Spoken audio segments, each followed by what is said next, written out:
WiAD might have improved things. Communication. I mean, I must, caveat to what I said, like the communication improvements at the capital, like national, level only. But there's been an improvement, yes, because of the necessity.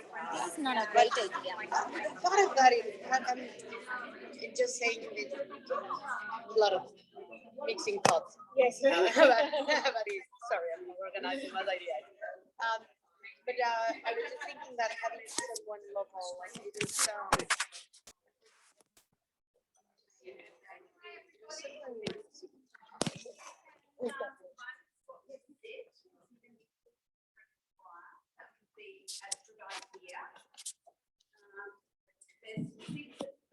there are some things here, and I'm sure we can move some of these chairs around. Yeah, it's okay. Just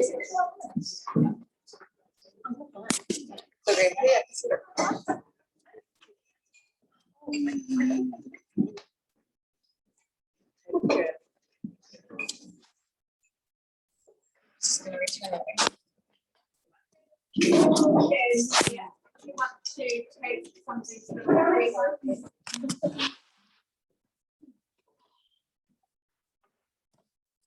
Everybody comes. Welcome to Women in Open Development. Thank you for coming this evening. Thank you to our speakers. So I'd like to begin.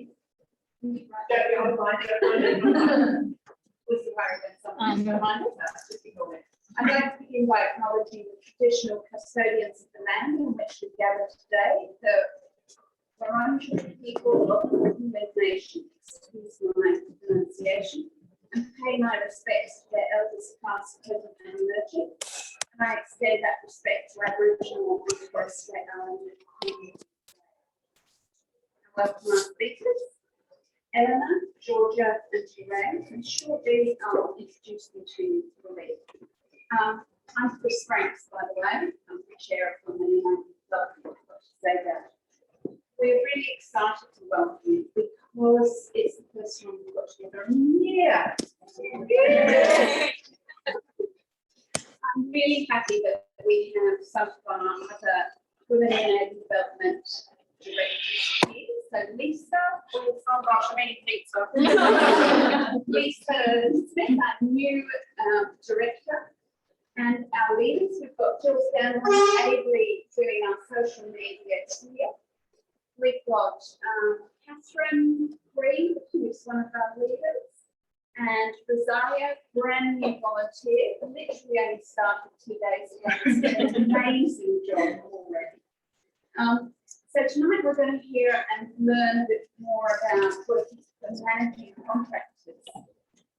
And this is something that I've really been wanting to do for a long time, because we have focused on the NGO sector. But of course, what we know is that there's a great deal of movement between the managing contractors and the NGO, or that not-for-profit sector, and government and academic areas. So it makes a great deal of sense. We really wanted to reach out and talk to people from those areas. So we are delighted to have a fantastic panel of speakers to share their insights from some years and some very new experience.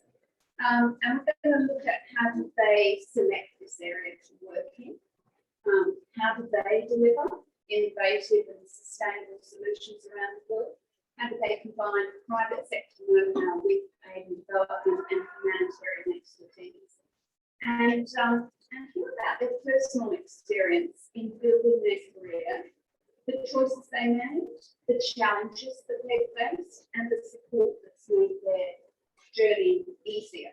So, over to our speakers. I'm going to briefly introduce them, and I'll let them fill in some of the gaps.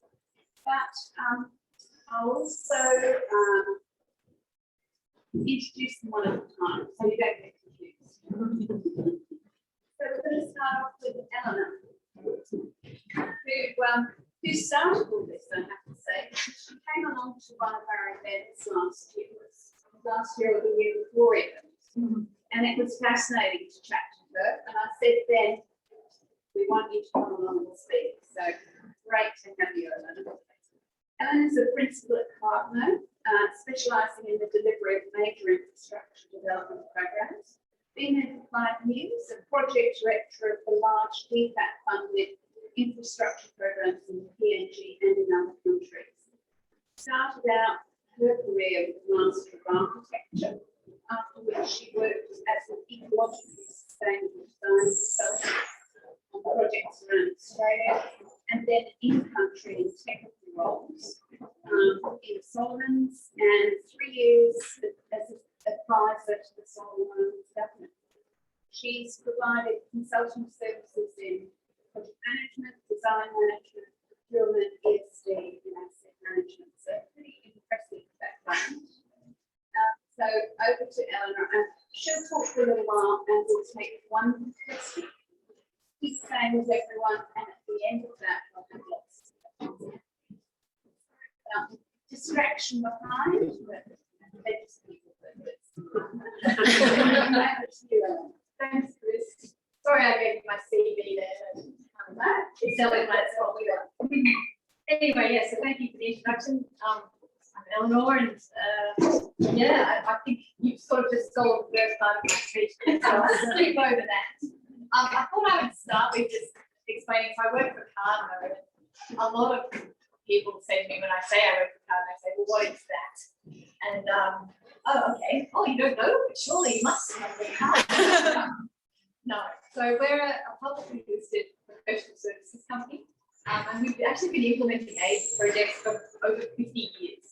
And here in the Asia Pacific region, our projects are mostly funded by DFAT, or they call DFAT. But we also work with other donors, DFAT, USAID, ADB, World Bank, etc. I think it's interesting that we manage really large multi-year projects. And that might be, I should caveat by saying I can't really speak to the differences between the not-for-profit sector and the managing contractors because I've never worked in the not-for-profit sector. So I guess I will just purely give you the perspective of the MC, and then if you've worked in the other sectors, you can make your own assessment or see if they have a more breadth in that area. But we tend to manage large multi-year projects on average, 50 million or more. And on these programs, we might be deploying between 50 and 100 technical advisors in country. For example, the projects I worked on in PNG most recently was 140 million with a team of 30 in country. So I think one thing that makes Cardno special is that not only do we have our program offices, as you would expect in the countries where we're delivering, we also have corporate offices where we can in those countries. And so, for example, we've got an office in Port Moresby, in Manila, in Jakarta, and in Yangon. But one reason why people might not know Cardno very well is because we're a silent partner. And this is something about managing contractors generally. While we deliver the aid, the Australian government gives the aid and funds it, and it's branded Australian aid. So you won't see our logo on any of our projects. We do have a large breadth of projects of all sizes, and I'm just, we're across every sector really we're delivering and every geography in the Asia Pacific region. For example, an $18 million project, an education program in Kiribati, the Economic and Social Infrastructure Program that I manage in PNG, the Australia-Indonesia Partnership for Economic Development, which is $145 million, and an anti-trafficking regional program in Asia. And we also have large gender programs like Pacific Women Shaping Pacific Development, which is obviously regional.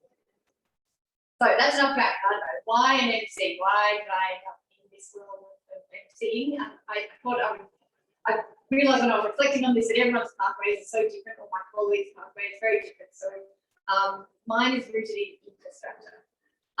As Chris mentioned, I have an architecture degree, and I thought I would be true to form and wear my black skivvy so that no one knows about that.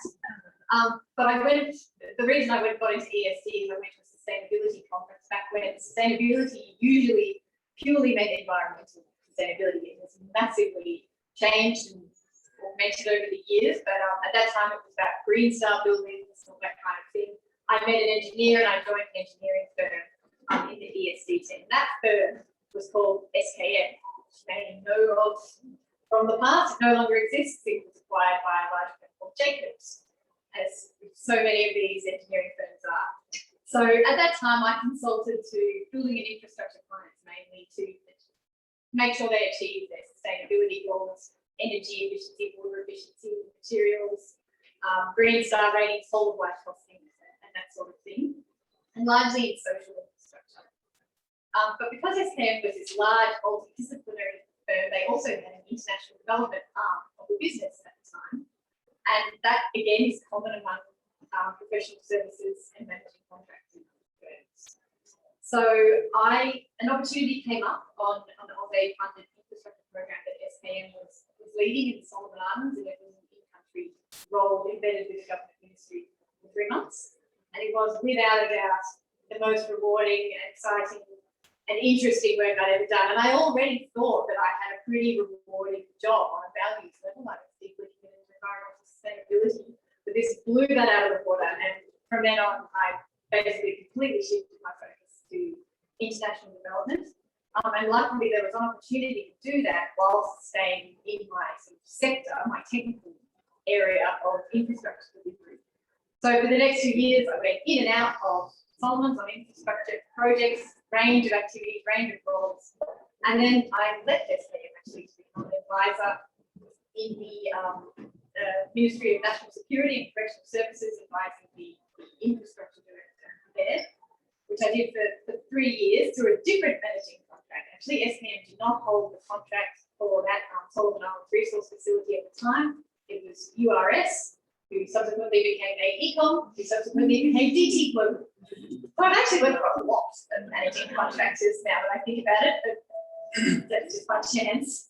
And they were an amazing 3 years, and a lot of challenging moments. Chris mentioned, challenges. Well, definitely watching the infrastructure. We spent years working towards building collapse in the floods of 2014. It was pretty intense, and having all my underwear stolen off my clothesline was also a personal challenge. But it was just so wonderful. And in terms of sort of next steps, how do you come out of these roles in country? It can often be quite a challenge. Finishing country, you come back to Australia, and you just don't know where you fit in anymore. Luckily, I had a former boss from SKM, who's just sitting at the back there, Alison, shout out to you, who rang me to see if I was interested in an infrastructure project in Fiji.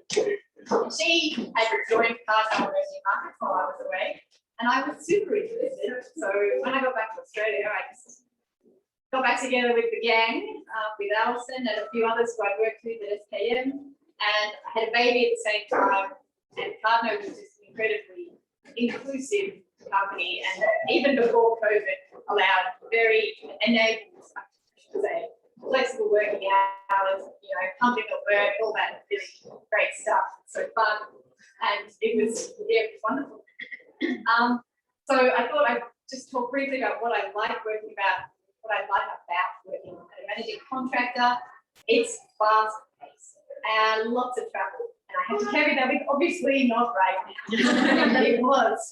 There was lots of travel before COVID, and I worked across multiple projects in so many locations and got to go to a number of different project offices. I was traveling once a month, and that was just fantastic, actually. I mean, you wouldn't be in this sector if you didn't like travel. People said to me when COVID hit, it must be so nice being at home with the kids, I was like, I don't think I would have actually become an international development consultant if I didn't enjoy traveling to developing countries. But yeah, sure, it's great to be at home with my kids. The people as well is the other reason. I think sometimes MCs get a bit of a bad rap.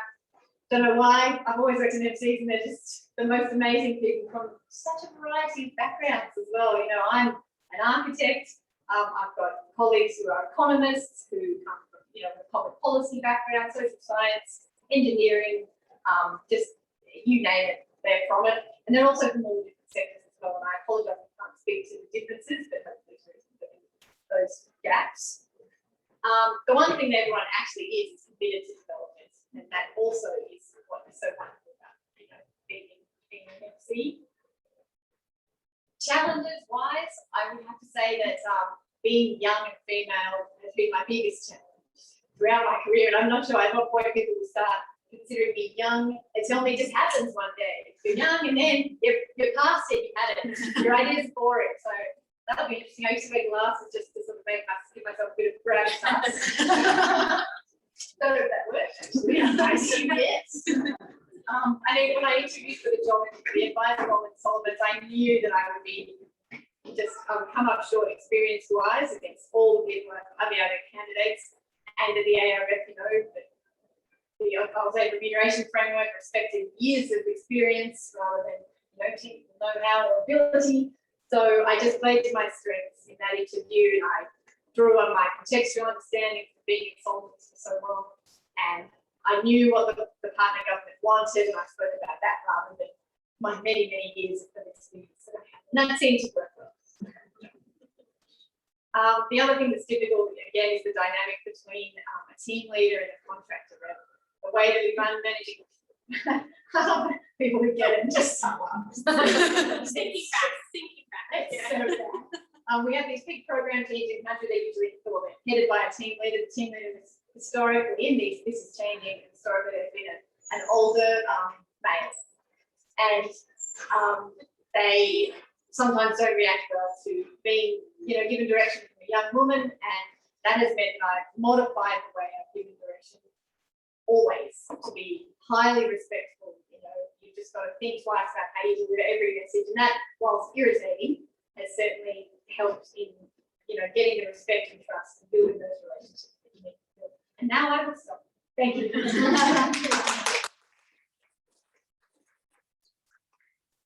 fabulous. Do we have one question? Yeah. Thank you very much. That's really great. Having worked across NGOs and multilaterals and managing contractors, my question is, and it's just because I think it's attention and maybe other people speak to it later, is considering you're for-profit, how do you reconcile being for-profit with development outcomes? So that's just really like as an educational question, how do you see that managing contractors do that well? I absolutely should have prepared for this question. I'm an absolute fool, but I've just been, I guess you can pull it up. I've been working in this space for so long that I just assume that everyone is on the same page. Our success is, the success of the program is our success as well. We also bid competitively for these tenders, and the margins are minute, and we have to deliver them efficiently. And I think that's where managing contractors have a real, that's what we can add to the development sector, is how efficiently we can deliver the program goals and outcomes, because we have to do it. We bid, we've costed it, we know what we need to do, and that's what we do. And we have to always meet the client's expectations as well. And if that means investing more, then we do. And if that means losing the profit that we were going to make, then we do. Our emphasis is on and has to be, and always is, on the success of the program and the program results. It's actually not on the financials on the program. Of course, we get used to the financials, but what matters is our end results and defects. So it's our clients' perspective. Okay. On to Therese, sorry. Therese, you've worked in international development for the best part of 30 years, including with WiAD and WiAD, and managing contractors. Currently a project director with GHD, providing energy resources, environmental, geosciences, project management, transportation, and water services. She's on 2 international development programs for DFAT in the Asia Pacific, the Australian Sports Partnership Team, FEMA, and Water for Women. And Therese has also worked with Coffee on a range of programs across PNG, Indonesia, and Cambodia, and at WiAD in multiple corporate management roles. And that's excellent here. So always a challenge to stay at work. Also managing director of the International Development Contractors Community, IDCC, member-based peak body, which Therese got established in 2018, an advocacy program, a platform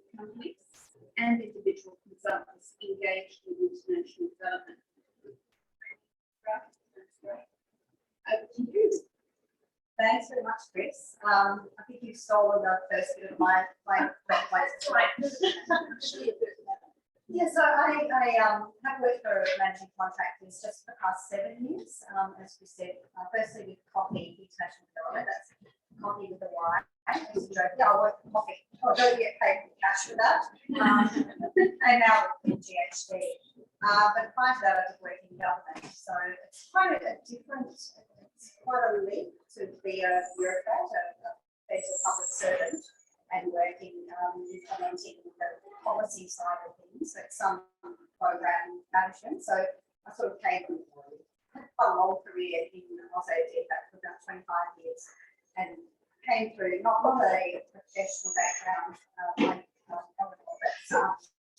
more through I was a human resources specialist most of that time, but ended up doing some studies at the ANU, so a graduate diploma in international development studies, and just fostered a love for what I was doing. And so then from the HR role, shifted into some program roles and then to senior executive roles there. And then after the merger, some of you might remember, WiAD got slurped into DFAT in 2013. And quite a number of us left in 2014 because basically DFAT had to get rid of about 500 staff, and there were some lucrative redundancy packages on offer. I'll go. Well, I'm sure so amazing. But DFAT is quite a different organisation culturally to what WiAD was, and people that really wanted to stay in the international development field, you could do that in DFAT, but at the level I was at, it was probably unlikely. I would have to move into a different space. And I thought, no, I want to stay here. I want to do it. And so I left in 2014 and pretty quickly picked up a job with coffee, actually contracting firm. And because I've done some roles in WiAD to do with scholarships management, coffee was really a lot of scholarship management programs. So it was kind of a nice neat fit. And my initial shift from government into managing contractor world was a revelation. It was like, wow, I can do things so quickly. There's not these levels of hierarchy. If I need a decision, I can get it today. So I found it really refreshing to shift from government into managing contractor world. As Ellen said, it was very lean and maybe more thinly resourced, but I'd say it was efficient would be the word for it. So when I was in government, obviously there were layers of management and there was a lot of responsibilities for teams and reporting upwards and doing briefings, all that sort of stuff. When I worked in managing contractor, it's like, oh, I just am responsible for my own workload, and it was a much flatter structure that you get those decisions really quickly. So that was one difference I very much noticed. When I worked in WiAD as well, for a while, I managed the NGO program, the Australian NGO Cooperation Program, ANCP. So I got to know NGOs very well. Also, my husband worked for an NGO for about 12 years, and so I got to know NGOs through his eyes as well. But the I was on the Development Cooperation Policy Committee. I was the chair of that for a while. So I worked very closely with that group and the NGOs. And I guess back when I was in government, I also had that sign up to the myth that the managing contractors just wanted to make a buck, and that the NGOs have a mission to save the world.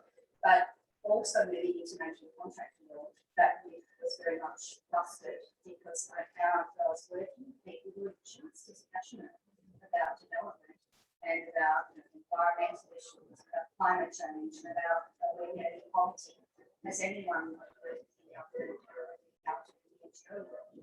So the fact that the organisation structure is such that you need to deliver I guess the margin, and that sounds really quite thin.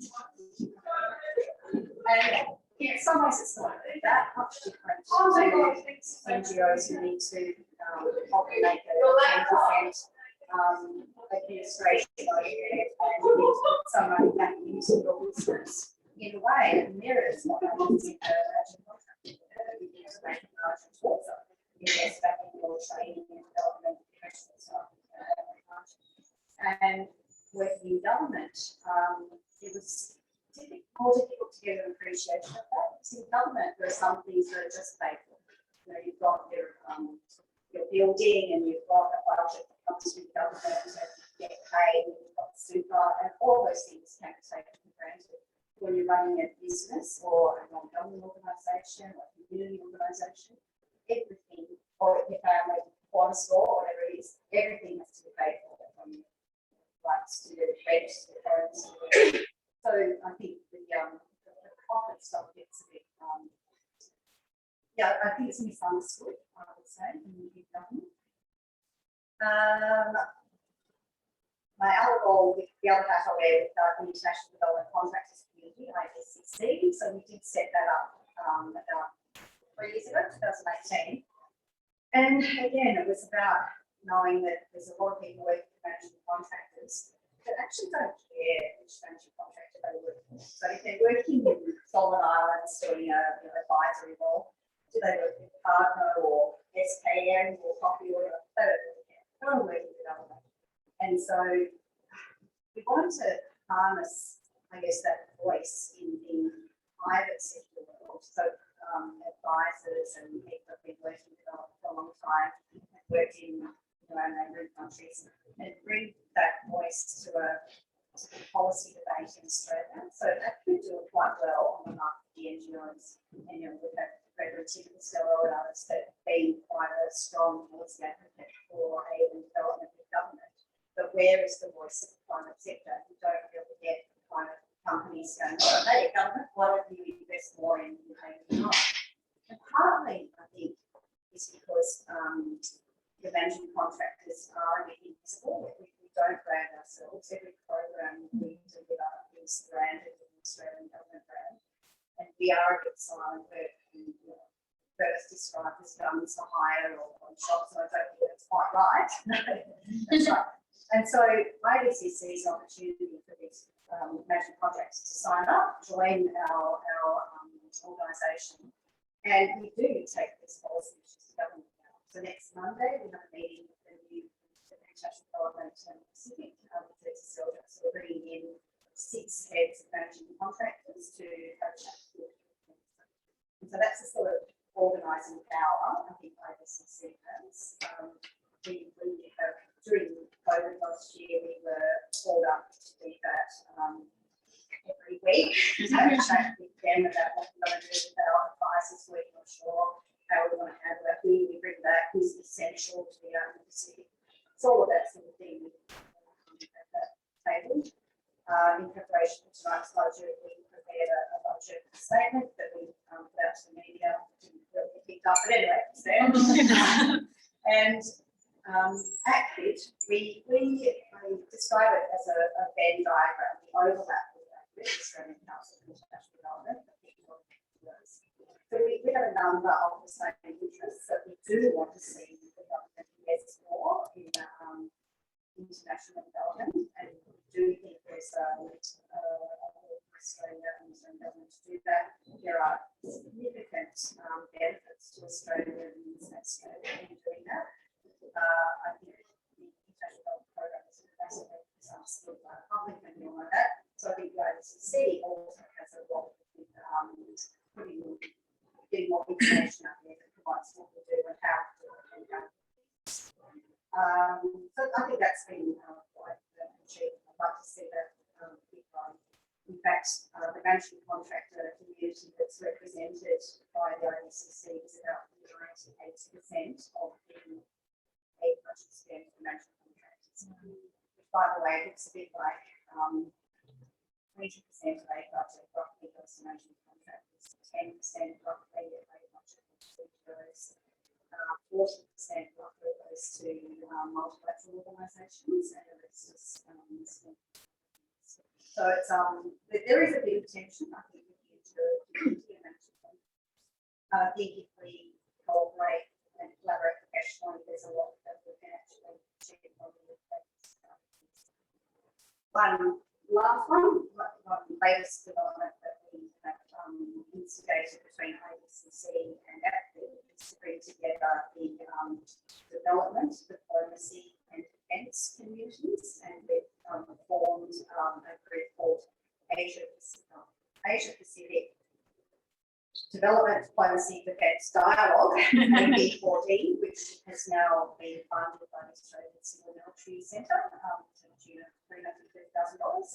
And we're bringing that nexus in because development, I think, is often been seen as aid and charity and out here, but bringing it into this strategic space with diplomacy and defence, I think is important to sell that to the Australian public in getting those returns to Australian and Australians. I think that would be cool. Thank you.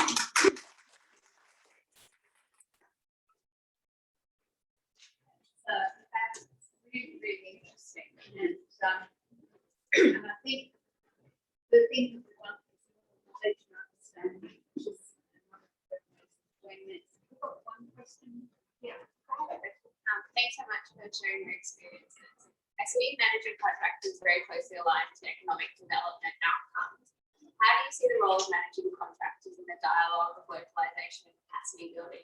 So, for example, Cardno, I see often say they'll only hire someone who's local, which is amazing to see. So, how does that fit in that spectrum?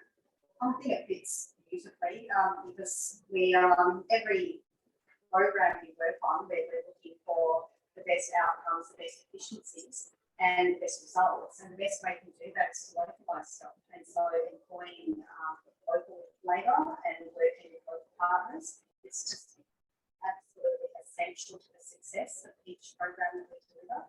And I think it's the major contracts I've worked for, such as Coffee and GHD, but they are internationalising so much that working with partners is quite natural, I would say, these days. So we like on the sports program, we employ local people in PG and PNG to very quite senior roles to be working with the sporting organisations that we work with.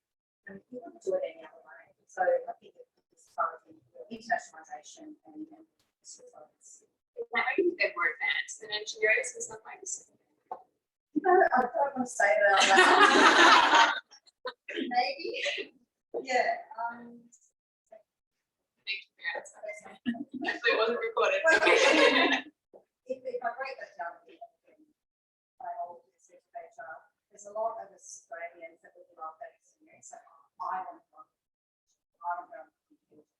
and then, especially when I work on the scholarship program, I tell a lot of people, look, we can actually get better local people, we should do that work. I'm sorry, but we can't do that job because it's going to be too expensive to go out there, get you working there. We're much better off hiring a local and local representative. Good for you to have that experience, but you might want to get that somewhere else. Maybe go and see an NGO. Yeah.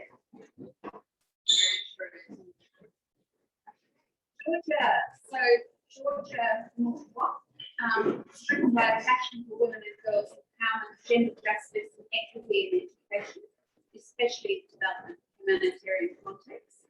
A junior consultant, I'm going to say this wrong, Lydia Wyvern, actually asked that before. From where Georgia's working across a range of consultancy projects and the business development team. Previously worked with both global and grassroots organisations, including in Australia, the Pacific and East Africa. So over to you, Georgia. Thank you. Thanks. I wanted to start off by saying thank you to Chris and also Michelle, who is here tonight, and the Women in Aid and Development community for having me as one of your speakers alongside these two incredible women.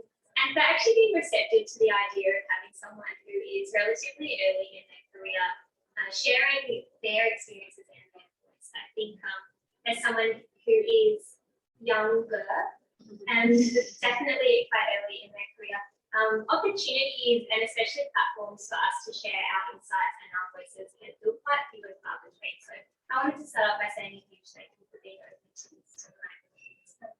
And then I wanted to start off with a little bit of an overview of, I guess, my, albeit relatively short career to date, And then a few of the kind of reflections and things that have come up for me along the way. And this kind of starts in the not too distant past, thinking about some of my early career motivations. And I was always quite driven by a passion for social justice. I'm not sure if any of you can relate to this, but at school, thinking about the kinds of careers or the kinds of jobs that were available, international development was never an option that I was aware of. And this wasn't really something that I think I became aware of as a possibility to pursue a career in until many years later, towards the end of my undergraduate degree, or even later than that. So a little bit about my journey into how I've stumbled into this world of international development and working in the private sector. I do work for a small consulting and rapidly growing, I'm not supposed to project management firm. So we're not quite a managing contractor at that scale, but we kind of straddle this strange space in between. And I first engaged with this space after high school. I took a gap year, which then turned into 2 gap years. And I spent my double gap year teaching at a secondary school in Vanuatu, and that was through an international volunteering program at the time. And that experience hugely shifted my perception and broadened my view of what I could do with my working life. But it also planted the seed for some of the ethical tensions that have arisen for me working within this space throughout my career. In that particular moment, it was around how I, as a then 17-year-old white Australian, was considered qualified for teaching at a secondary school. I then came back to Australia reluctantly and went to university, and I studied a Bachelor of Arts in Political Science and International Relations. So I was very heavy on the social sciences. And alongside my undergraduate studies, I worked for a couple of aid and development organisations, World Vision and WiAD, the Salvation Army. And this kind of arose through having previously volunteered with them and building relationships with people in those organisations. And I developed and ran social justice education programs in schools around Western Australia that had a really strong focus on global human rights and development issues. And this was my first kind of insight into the world of international development, what kinds of organisations are a part of this, and the way that development work sort of actually happens. And at the same time, I was still in touch with some colleagues back in Vanuatu and fell into a role supporting the establishment of a small education program on the island that I used to teach at. And I was the program manager of that program for the first 4 or 5 years until it was transitioned into fully being locally managed. And then it kind of dawned on me, well, instead of kind of floating around with an arts degree going, what am I doing? Actually, maybe we could pursue a career in international development. And that kind of launched me into a master's degree, which we all kind of have to do. And I ended up going over to the UK and I studied a Master of African Studies and International Development. And a part of that, I spent 2 months doing my dissertation fieldwork in Kenya, and I was researching girls' empowerment through education, specifically looking at grassroots initiatives. So my background was very kind of grassroots, it was very NGO and not-for-profit. Then coming back to Australia and joining this huge graduate network of young people in this space trying to find a job, I managed to get a job at this company called Allinear Whiteland. At the time, we were called Whiteland Group, who I had visibly met people. And I started out working in the operations team, doing your general array of tasks from financial management, policy development, and implementation, ensuring compliance with the ever-growing list of things that we need to be compliant. But I kind of had this like niggling aspiration in the back of my mind that I really wanted to move into more technical work, but how to make that jump across.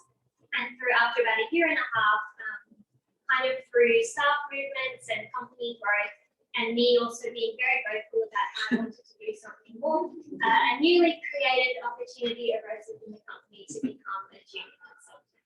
And I've been in that role for about 6 months now. And what I do is I work alongside our team of senior and principal consultants on a range of different consultancy projects, and I also work a lot of the business development side, so preparing those bids and tenders and proposals to get the highly coveted work that we're also passionate about So that's kind of the overview of how I got to where I am today.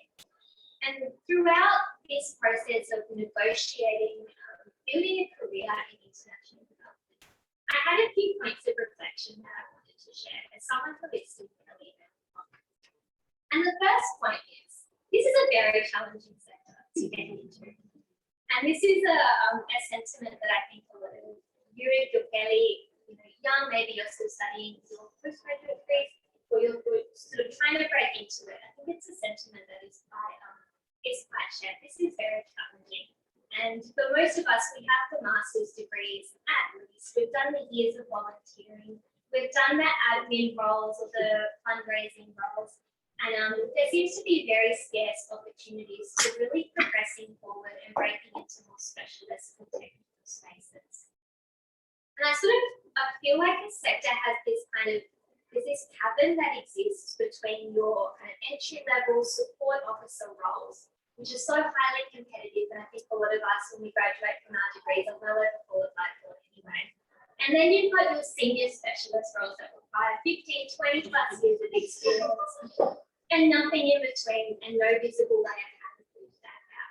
And that can sometimes be quite disheartening and frustrating as someone early in their career, really passionate about these development goals that we're trying to achieve and not really knowing how to go about pushing forward. And like Eleanor said, I'm smaller than my client, so that's there is, I think one of the reasons, there is no linearity in a career in development. It's not like other jobs out there where you do the specific degree and then you get the grad role and then you move up into the next level and the next level. That doesn't exist here, and that can be a challenge, but I think it's good to look at that as an opportunity because it means that we get to be creative about how we navigate these journeys and this space. And it means piecing together different skill sets and experiences and leveraging those to be able to. Which sort of takes me to my second point of reflection, which is that this sector is really opaque. I still don't know the full extent of roles or organisations that are operating within the sector, but the landscape that I can see is continuously broadening and expanding. But kind of looking back and reflecting on it, I felt like there wasn't a lot of visibility in what the sector looks like. And I think tonight's event is testament to that. We not a lot of people know about what MCs do. What does that even look like? What are all of these other companies out there that are working in this space on the same kinds of goals and pursuing the same objectives that enjoy? I didn't really sort of understand who the players are, what kinds of jobs you could do, the kinds of organisations. It's very mysterious in a way. And even within our degrees, we learn about the theories and the ideas and the politics and histories of international development, but not really what it looks like. And I think I had this very narrow understanding that there was CFAT and other funding bodies and donors, and they just give money to NGOs who are out there doing development work in communities or handing out bags of rice and dignity kits following a humanitarian emergency. And that was what aid and development was. And it wasn't even until I got my job with Olivia Whiteland that I even realised there was this whole private sector aspect to this sector. And that takes me to my next thing, which is going from working in a not-for-profit space and then jumping into the private sector. A lot of tensions and internal ethical dilemmas sort of raise up for me. And I experienced a lot of this. I sort of felt like a little bit of the seller as well, now working for an organisation where profit making was a part of the business. And I think some of these feelings were informed by this public rhetoric that we have around what development work should look like and who should do it. And we have these ideas that it should be entirely done by volunteers and by not-for-profit organisations that are able to magically have enormous impacts with hardly any budgets and spending nothing on overhead expenses.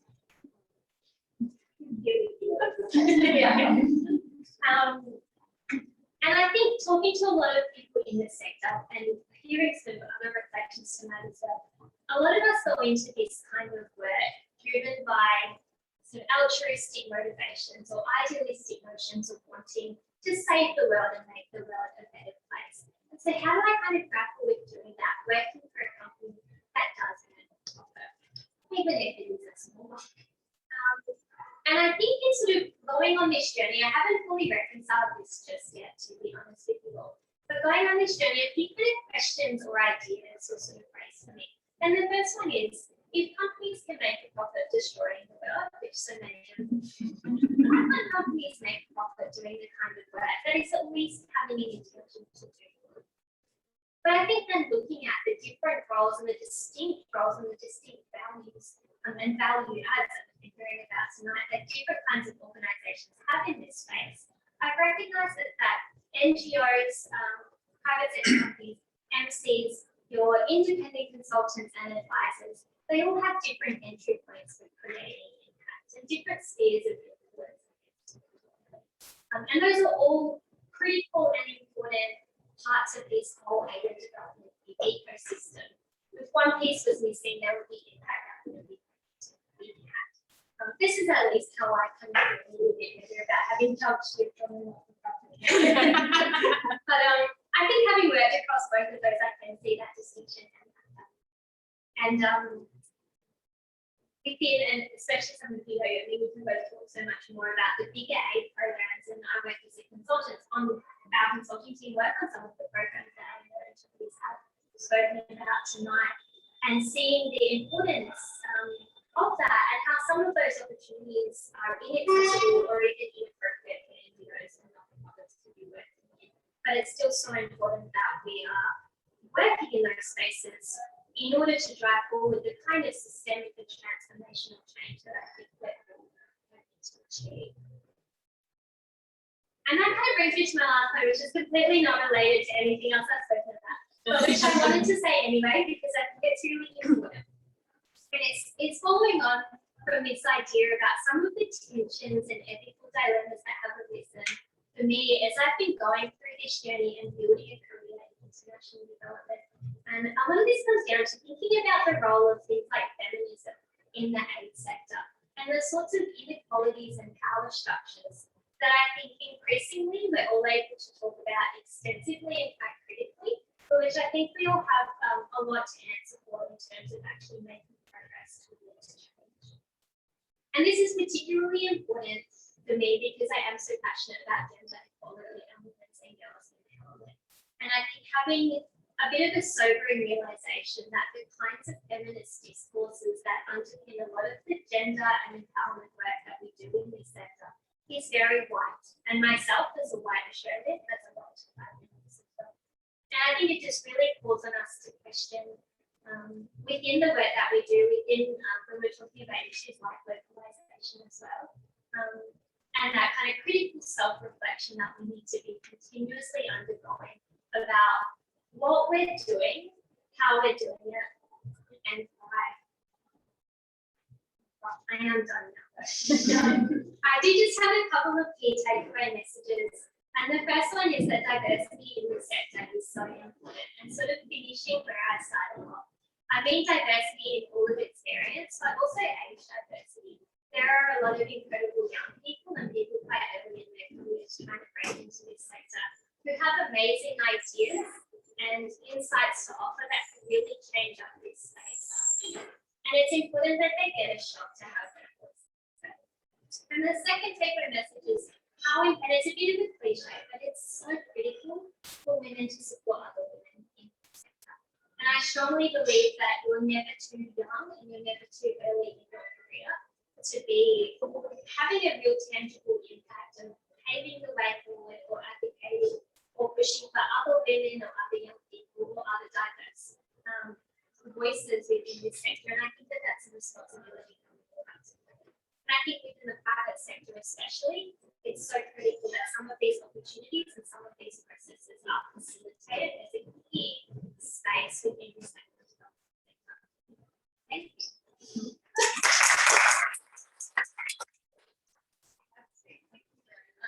Really, really interesting. I've only ever worked, well, I've never worked actually, I've only ever volunteered in the NGO sector. But it's really fascinating to hear just how completely similar and so different at the same time. So, questions? Do you have questions? question. My organisation is going through DFAT accreditation. Well, when I say at the moment, at the last 2 years. And I don't come from the international development sector, so watching that, so I'm just wondering what the deal is for managing contractors in terms of, is there an equivalent? Is it the same thing? Is that a requirement for you? Happy to answer that, because I used to look after the accreditation process when I worked at RSA, and it is intense, to say the least. I guess the difference is with NGOs through ANCP, NGOs that are accredited given a reasonably significant grant of money from the Australian government or DFAT. Managing contractors have to commit for every separate program that's on offer, so there's no flow of money to allow contractors to do what they want to do. The equivalent would be the due diligence requirements that we have to meet for every individual program that we work on. And so we have to sometimes reinvent the wheel and go through our adherence to child protection, prevention of sexual exploitation, our broad anti-terrorism stuff. So all of that is replicated, but admittedly to a smaller extent than the board accreditation process, which I would say is quite intense. But they're two kind of different things, but there's some similarities in the sorts of, I guess, risk management that you're providing to the Commonwealth. So a flow of funds from taxpayers. Yeah. I was just interesting because as somebody new to the sector, I've done the due diligence process for other governments funding substantially larger than DFAT, and it's 10%, 1% of the size of the DFAT one. So, I mean, you might have heard this, but I was, and also the ANCP money when it comes in.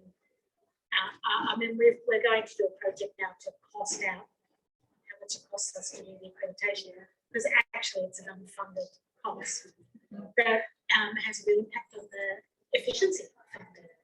So, so getting away from any of the one's better or the other. The role that I have, it's really interesting to look into what makes us efficient and non-efficient.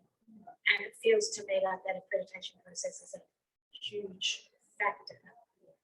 I think that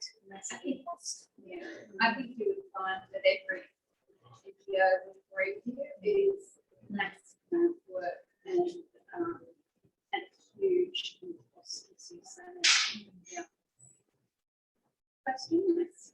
Yes, thanks. Hi, Anthony Bailey. I'd just like to thank Women in Aid and Development for the event. I'm here with a very young postgrad student who's looking to perhaps come into the world of development. So thanks for the opportunity for Archie to join you tonight.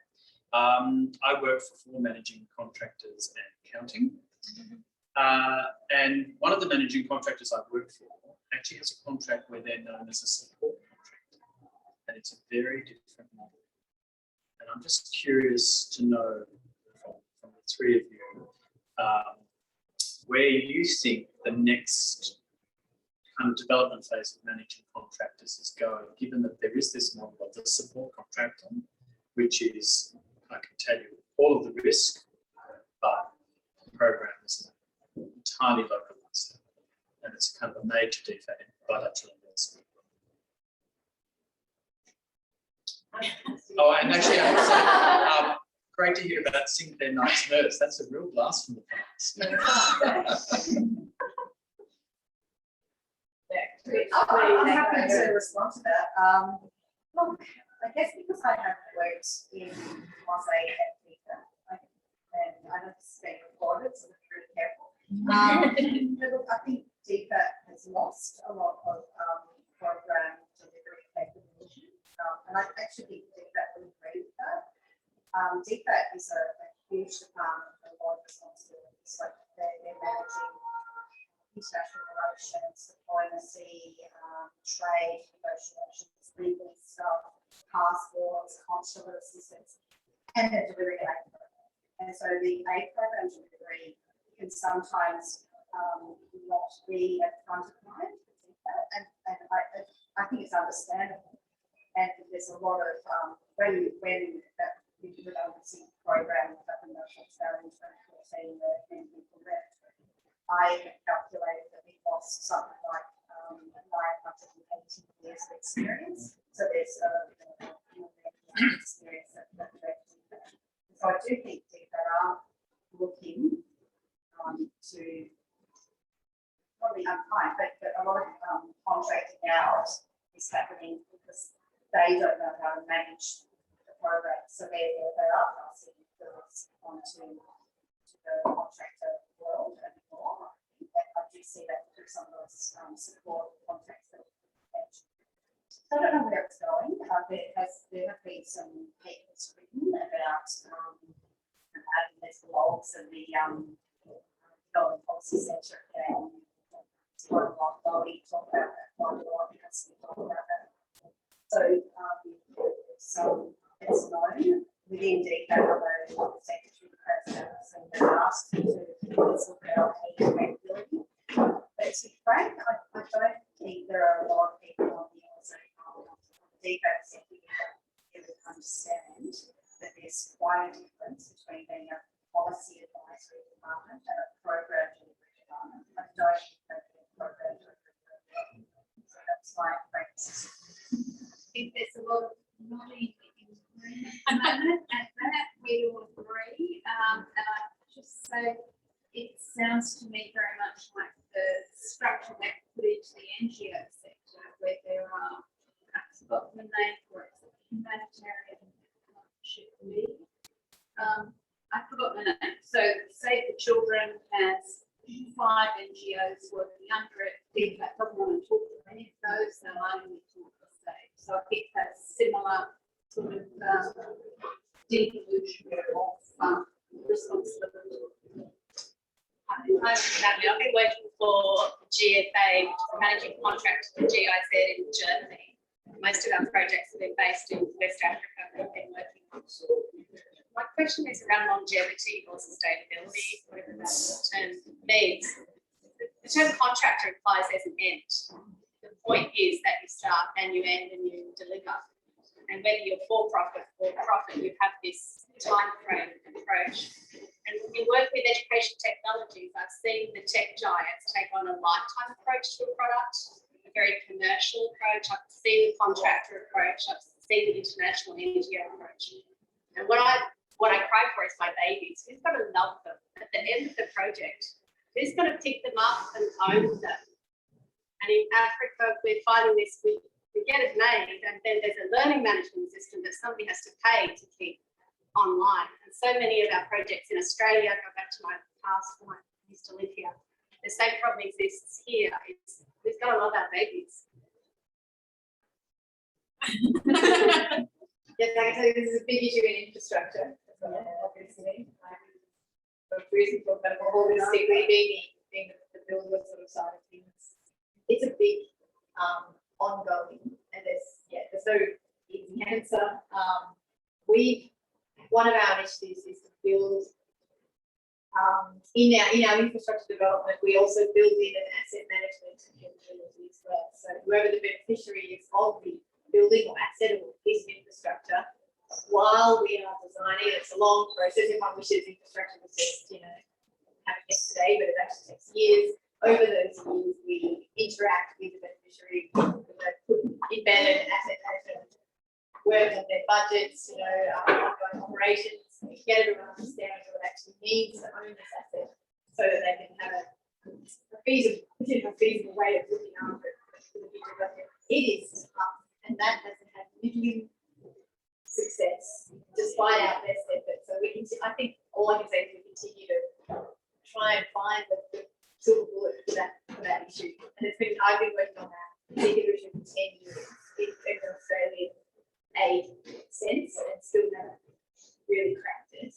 I don't know the reason. That's very building-y. Yeah, well, I was thinking a few things there. So I think projectisation of international development does lend itself to that GPAT are looking at longer term programs. So instead of having this 3-year project, we'll have a 3 plus 4, so a potential 10-year program, which will have the adaptive learning stuff embedded in it, so you can actually change things and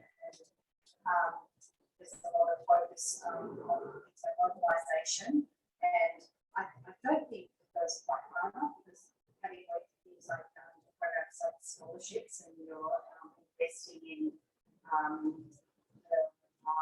like capacity development of an individual that might work in a professional firm or in government or whatever. So the building that capability often runs quite separate to, oh, let's have an infrastructure project over here. So I think there's more potential to join things up. Again, I don't know if it's the incentives or variable to make that happen.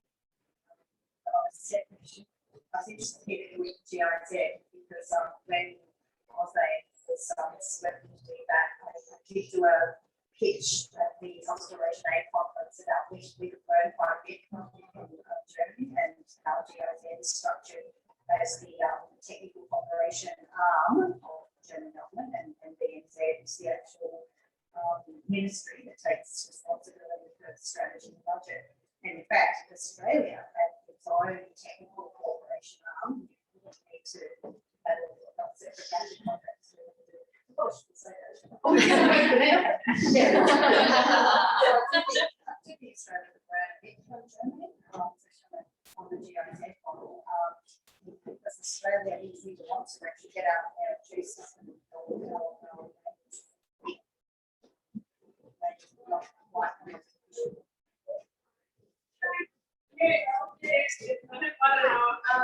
Thank you all so much. It's incredible, and thank you so much for recommending me. Articulated.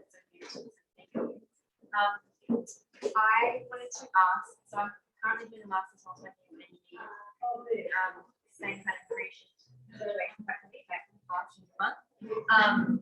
And a lot of the conversation now, like the studies in the last year, has been around the impact of COVID to this industry, and the way the world is potentially changing, and how aid might change, and how budgets might get impacted by, this huge pandemic that we're all going through. And I just wondered, as we've been working in the States, especially on how you think it might impact either long term or short term, or if you think that it'll recover and be okay. I feel like I'm seeing both sides of the coin. Some of it's quite negative, and paying for the stop because people are going to be with and not going to care about others, and then there's the other thing that's we've gone backwards on so many metrics because of the pandemic, and a lot of progress is stalled or unfortunately gone behind. And just able to have that.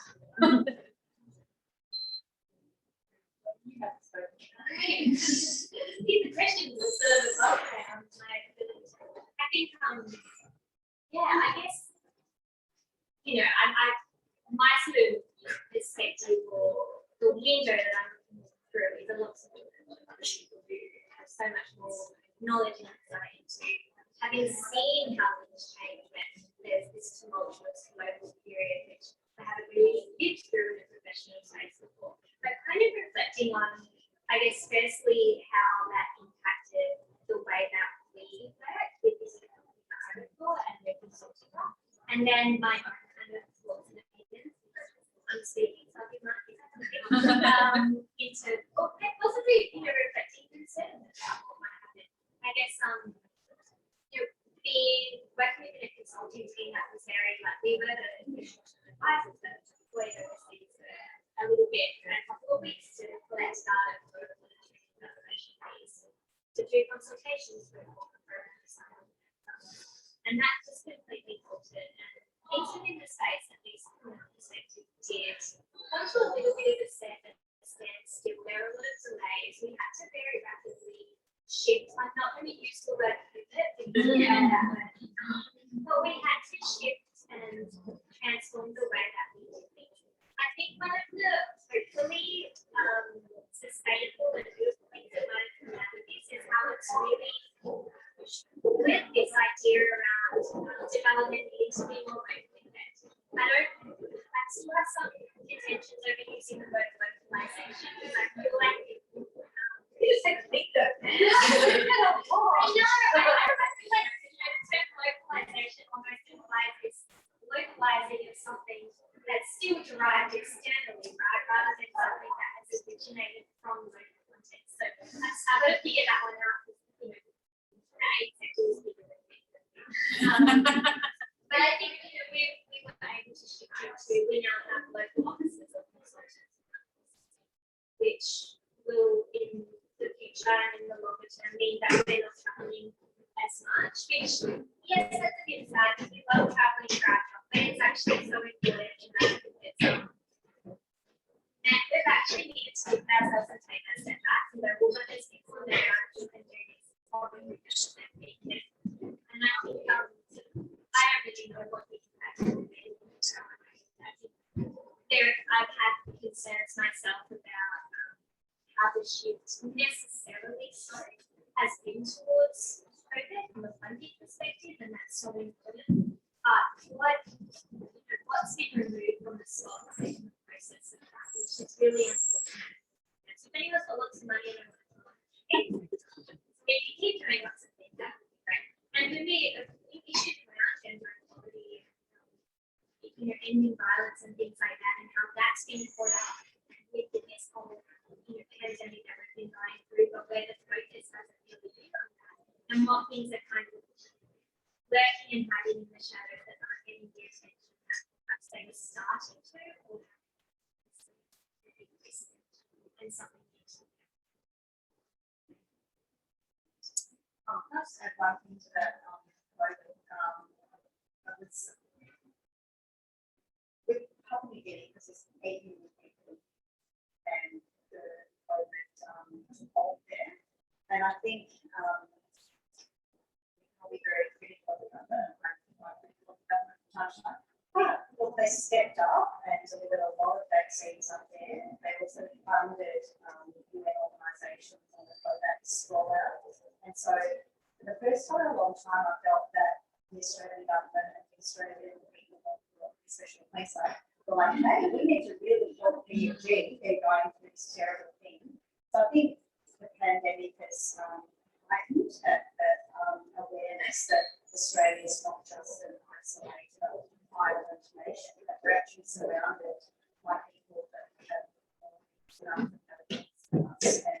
and that surrounded is a neighbour, and it's also an interest to help them. So I thought that was a relatively positive thing out of quite a pandemic. So I'm also interested in this one of talking about getting younger people into the development space. And I agree that that's really long overdue. One of the most tiresome things, I think Eleanor touched on this before, is getting the older contractor sort of the laundry list of all the projects they've done. But they don't have the skills and adaptability and agility and the thinking that you really need into the space. So I do really welcome generation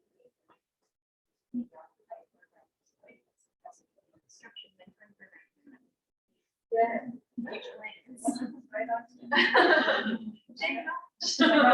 And in the meantime, you can also apply to the women in age. Where am I today?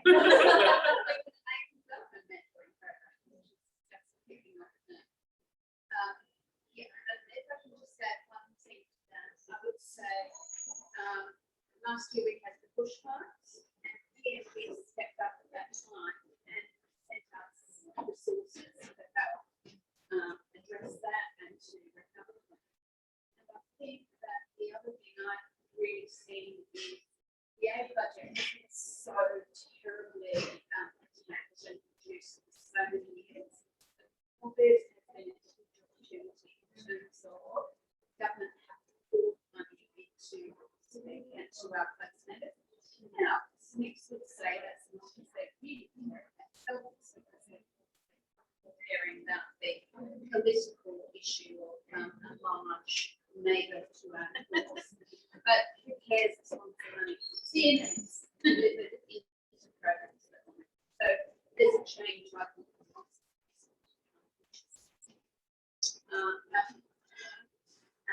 I will make sure there's a question and not just a comment as I was having Q&A. So I've worked for NGOs and very grassroots in the last 10 years, and I've recently started working for a social enterprise. And I was under the impression that because there's a profit arm of it, all of a sudden there's all these things you can do. It's very much the same as an NGO. With a managing contractor, you do have that for-profit aspect. And I kind of wonder, there's a book called Winner Takes All that talks about how philanthropy is very much setting the agenda of what can and can't be changed and what issues are being focused on. So I wonder in managing contractor land, who kind of sets that agenda, if we're just responding to bids and tenders, and who's kind of overarching, saying, you know, where things are headed and steering. And also, is there things you can do that you don't have to worry about meeting overheads that allow you to kind of take that in different directions? Small question. Okay.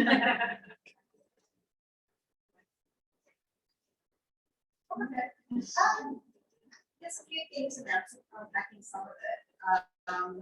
So I guess for making the contractors, I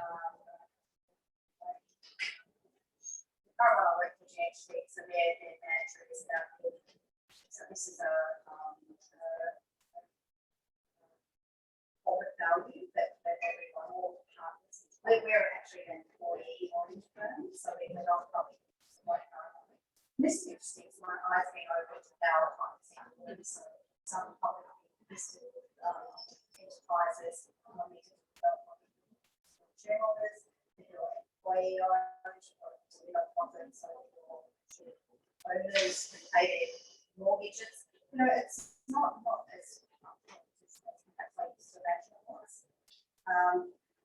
so the two that I work for have had those sort of corporate values they sign up to, and I'll say controversial on my part. So when I first joined GHD, but they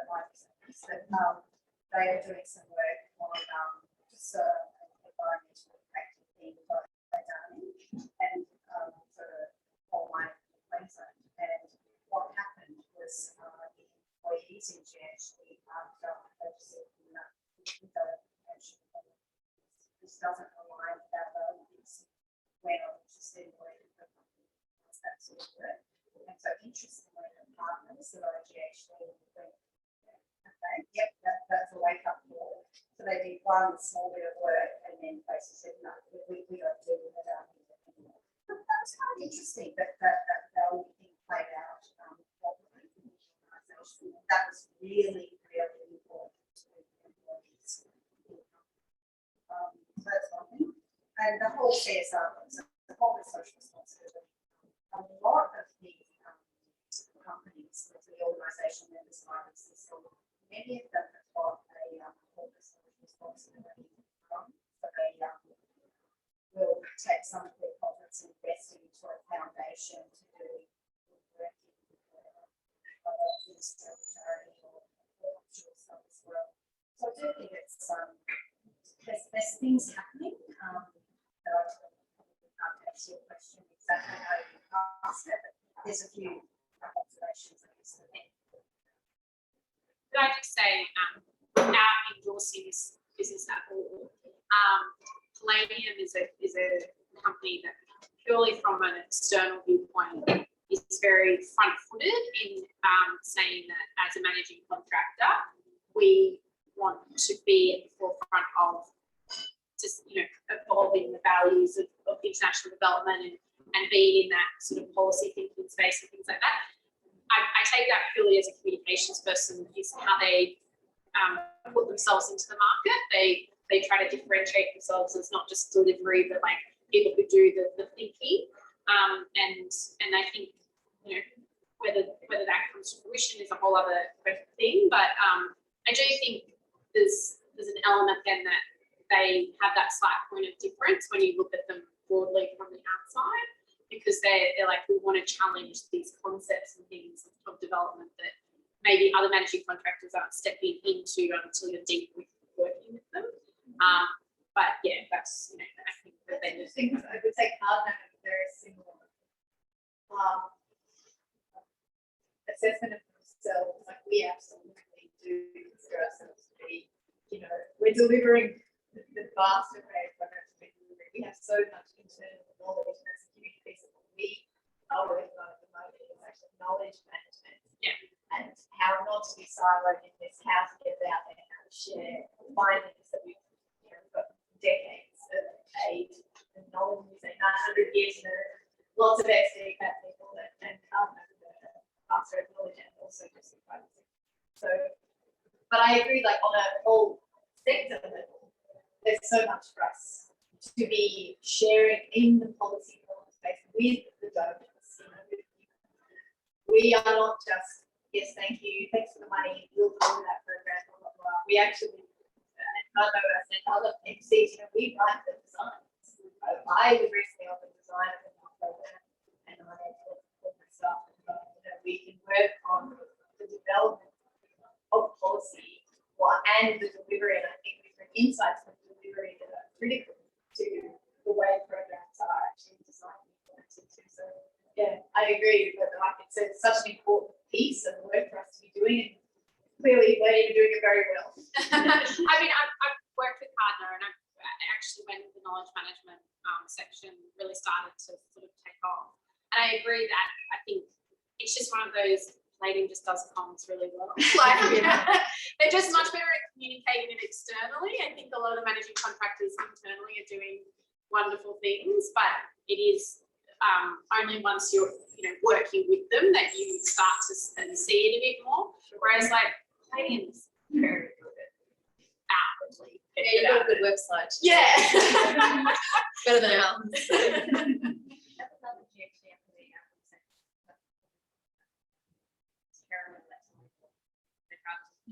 Yeah. And there are some companies that just do it better. Yeah, and it's not necessarily that they're doing better things, it's just that they're better at communicating it.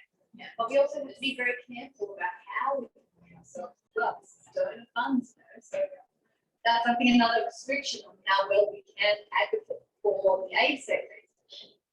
I can't tell you how many times I've requested, permission to tweet and been told, actually, no, thanks for the offer. Oh, I've got this really great tweet. No, that's too much. Or just, no, we'd rather the comms be like this. And so, yeah, and maybe it's led me to be actually quite personally quite nervous about what I say, how I say it, because I'm aware that I am an implementer and yeah. It's tricky. It's tricky. You've got to be very careful. Again, I think the IBCC felt that with COVID, we actually had all of the member organisations submit some video clips from their various programs, and we did a consolidated one about how Australian contractors were helping the COVID response in the Pacific. So we had some stuff from Calgary, and we had stuff from Palladium, and we had stuff from GHD, and DT Global as well, and we sort of morphed that into a video that was professionally produced, 3 minutes. We sent it off to the ministers, not to read that, and but it's nice for the public to see that appreciated. And actually, in IBCC, we have this mantra, which is our members are commercially competitive, taken as read, but we are professionally collaborative. And I think that's important. That's fantastic. Is there one burning question? Oh, it wasn't burning, but it's semi-urgent. Jordan, you talked about how the aid sectors, the players, it's opaque. There's no visibility, and Teresa, you were saying that as well. And I think a lot of education, it's actually between NGOs and managing contractors. So I work for NGOs and I work for managing contractors. Do you see, I know there's a nexus that you're talking about, Teresa, but is there a reason why there's not a lot of partnerships between the two? I see a lot of benefits from either side. With NGOs, they've got community engagement, they've got the presence on the ground, and MCs, they've got the efficiency processes, the program management. But having worked for managing contractors the last few years, I don't see a lot of hanging out with NGOs. And I wanted to know from your experiences collectively why that is, and is there room for partnerships? On the infrastructure side, there is. Yeah. but how they, so for example, well, you and some, okay, but being able to advise the program on how, gender needs to be addressed in particular infrastructure development. That's where I've seen it. Some of my infrastructure programs occur successfully, and they will work on local NGOs. So I think there's a big space around that.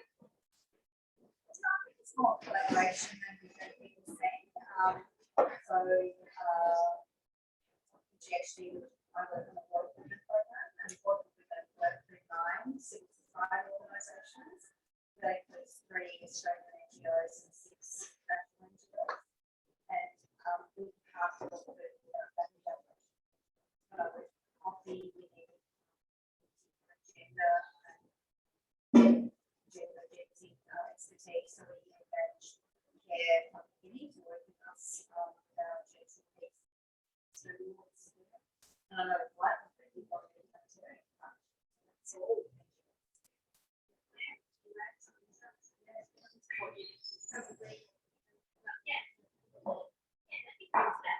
There are those sort of different levels of organisations operate at, and it might not be a primary kind of well-wished Australia operation, but it could be a dependency and a small organisation.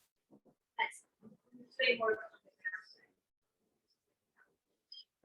it's not sort of just come there implementing this, implementing this program. There are so many different kinds of part of that enormous partnership for achieving. Managing contractors is interesting as well, because like I said before, DFAC maybe not having the program that we were taking a big chunk of work managing contractors. And I know there's some bad vibes around the facility, but the idea a few years ago was that there was this facility managed by a managing contractor that was just managing everything, but within that facility there were partnerships with those or church groups or organisation websites or whatever. So the management contractor often, I think, $124 million program. A lot of that money is just passing in to other partners, really. Often local, exactly. So I think there's more that meets the eye will be my response to that. Yes, it'd be nice to have that. Elevate them. I know I probably helped perpetuate that myth by saying 10% of the budget to insurance, 20% contracts, and 40% to multi-grants. But honestly, that's all landed up in because some of us work for multi-grants, so that 40% that goes to independent or some of that is contracted back to insurance. Contract work to partnerships or that is actually passed through to it's all landed up. DFAC working on some system level information. That's what we have to get some information out of. Thank you very much. Fantastic. Appreciate it.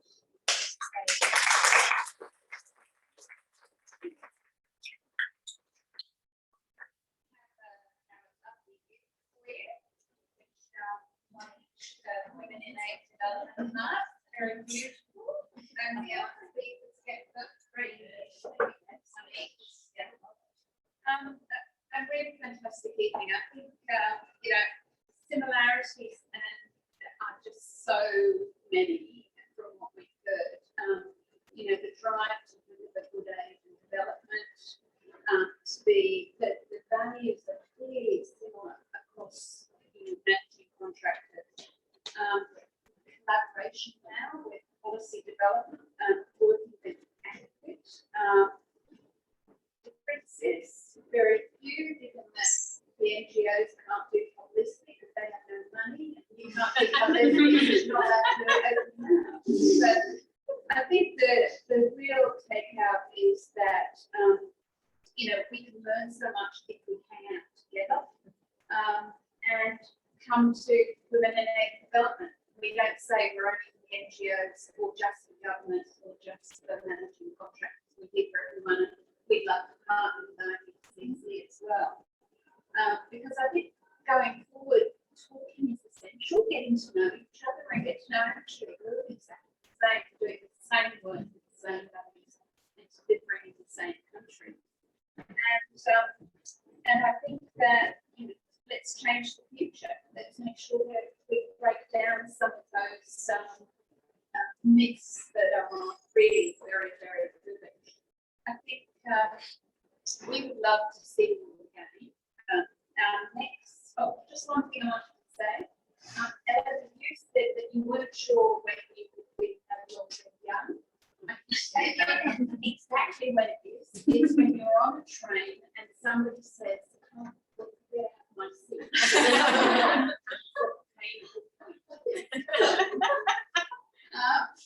But we would love you back. We meet quarterly and hopefully we'll stay face to face. In July, we will be here on the 20th talking about volunteering and e-volunteering and interning in the sector. And you'll be very glad to be in Georgia. We'll be having you back, don't worry. Later in November, we'll be having a session on youth leadership, youth engagement, youth empowerment within the sector. And when I say sector, I'm not going to have to bug you, but I mean the entire sector. Everybody who works to deliver and have great responsibility. So thank you all for coming. Don't run away though. We've got wine left over to help yourself. And if you are hungry, you can also nip upstairs. They do lots of food up there and there's very convivial atmosphere. So thank you so much. And if I could just get you to meet with the badges, and we will see you next time. Thank you.